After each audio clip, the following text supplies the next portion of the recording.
That idea was summed up in the famous painting Gordon's Last Stand by George W. Joy. Gordon waits at the top of the steps, careless in the face of death. He makes no attempt to defend himself. His pistol hangs loosely in his hand. His sword remains sheathed. He looks his killers in the eye. Do what you have to do. This wasn't the death of an imperial conqueror.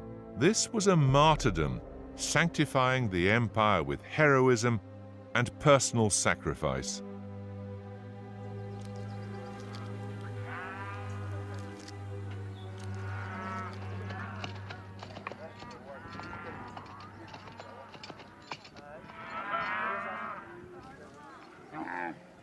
The memory of Gordon's solitary end refused to fade. Even after the death of the Mahdi, the British public and the British press continued to thirst for revenge. The task fell to a man of a very different kind from Charles Gordon. Even by his own men, Sir Horatio Herbert Kitchener was often described as a man with no soul. The Daily Mail dubbed him the machine of the Sudan.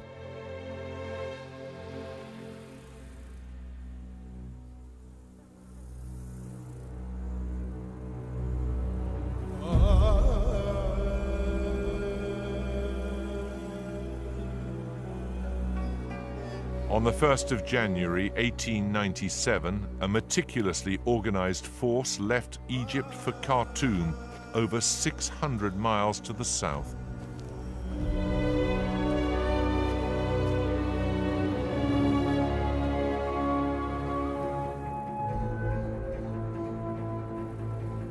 The British force advanced steadily across the desert, laying a railway line behind it at the amazing rate of 1.5 miles a day. On the train which followed came guns and troops and supplies, and 3 gunboats which had been built on the Thames, disassembled and shipped up here to be put back together on the banks of the Nile. It was a relentless progress.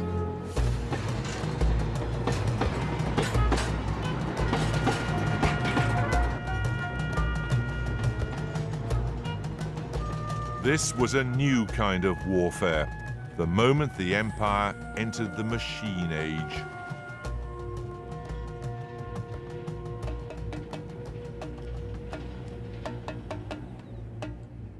Waiting in Khartoum were the Sudanese warriors, the dervishes, sometimes known as whirling dervishes after their ecstatic religious dance.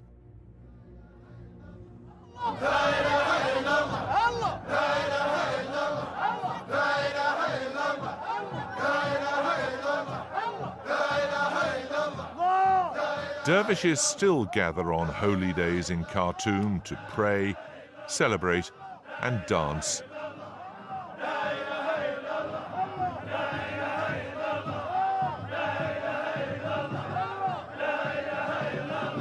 The great poet of empire, Rudyard Kipling, wrote about them in the imagined words of an ordinary British soldier who recognized that in some strange foreign way, the dervishes too played up and played the game.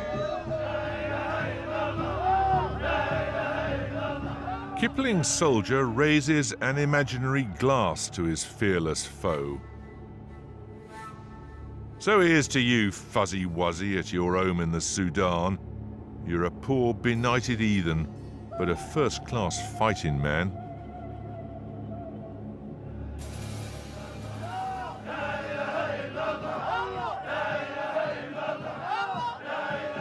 The dervishes might play the game in the old-fashioned way, but the empire had moved on. Kitchener would rely on rather more than fighting spirit to win in battle.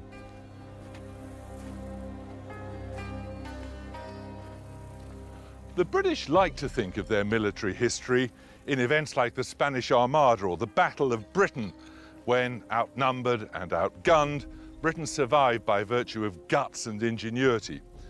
But the truth is that in most of Britain's empire wars, Britain's inventiveness in science and industry had simply given it much better ways of killing people.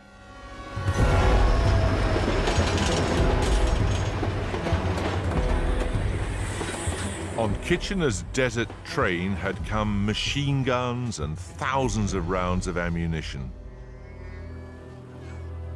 At Omdurman, near Khartoum, the stage was set for one of the bloodiest battles in the history of empire.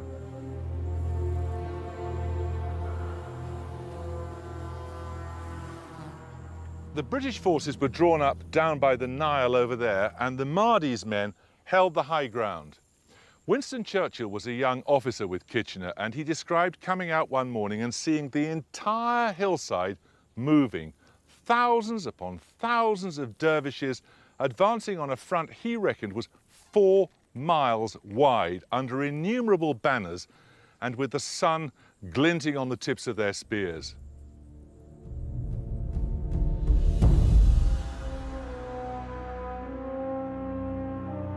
Spears against machine guns.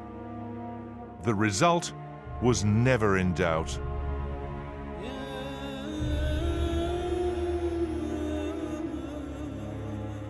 Kitchener was watching the battle from horseback.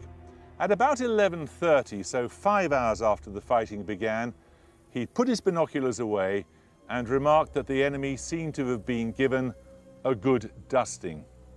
They then broke for lunch.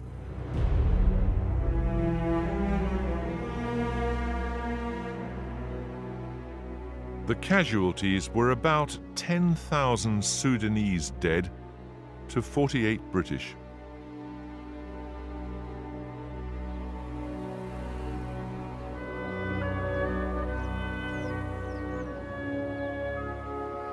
The body of General Gordon's foe, the Mahdi, was dug up and thrown into the Nile.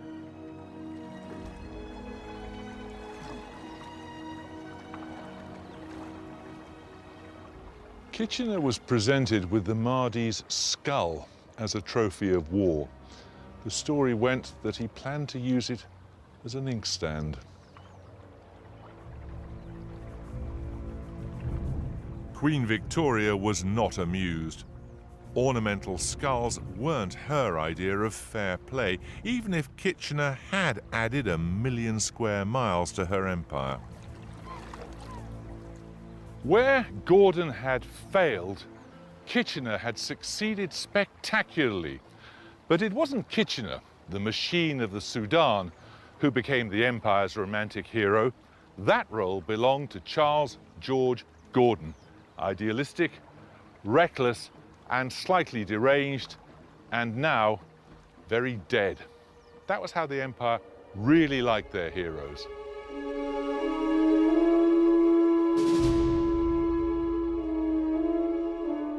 Heroic disaster always seemed to stir British hearts quite as much as victory.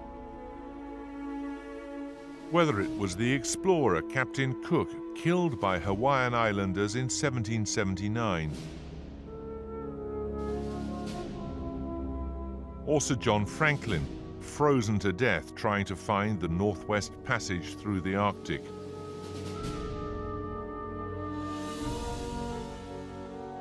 Or the charge of the Light Brigade riding fearlessly and pointlessly into enemy cannon fire in the Crimea.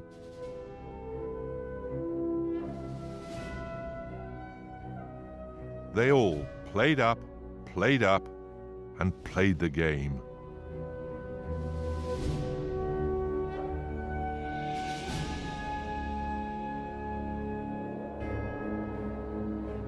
Tales of heroism provided spectacular stories for the citizens of what was soon calling itself the Mother Country.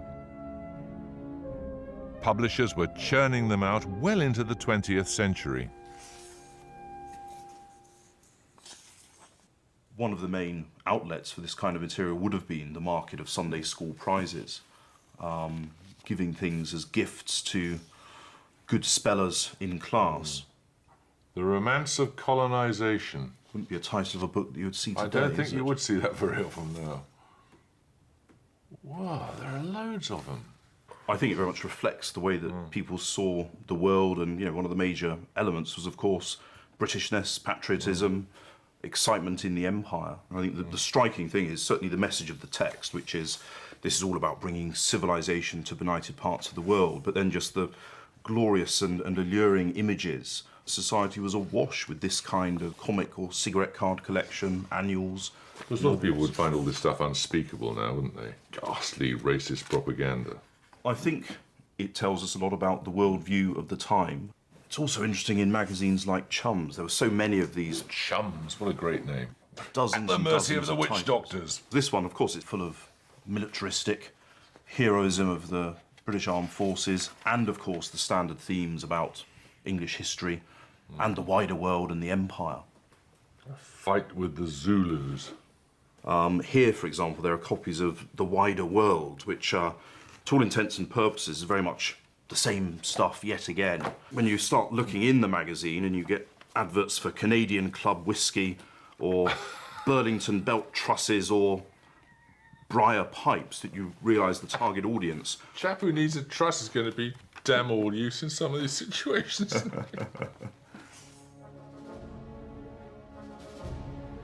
Such tales might satisfy the armchair imperialist at home, but out in the colonies, playing the game was something to be done more energetically.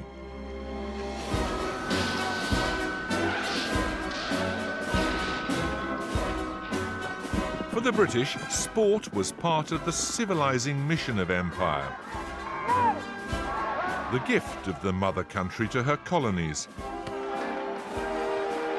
Whether it involved chasing a ball, smashing it with a racket, or whacking it with a club.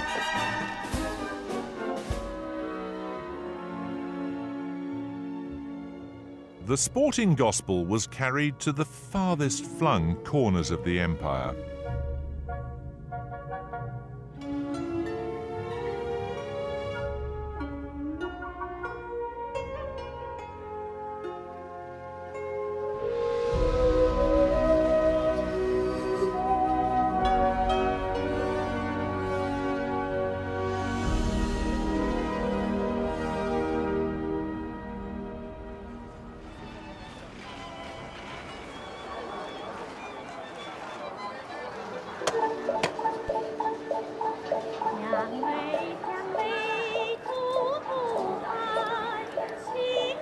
Hong Kong's life as a British colony began in the 1840s as a trading post for nearby China.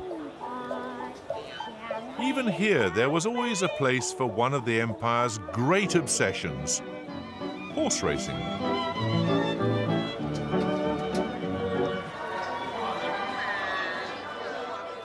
They used to say that when the French took a colony, they built a restaurant. When the Germans took one, they built a road. And when the British pitched up, they built a racecourse.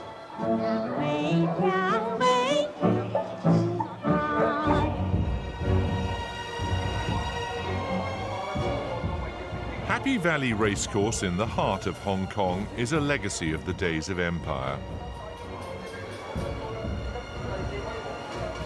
Over 20,000 people come here every Wednesday night.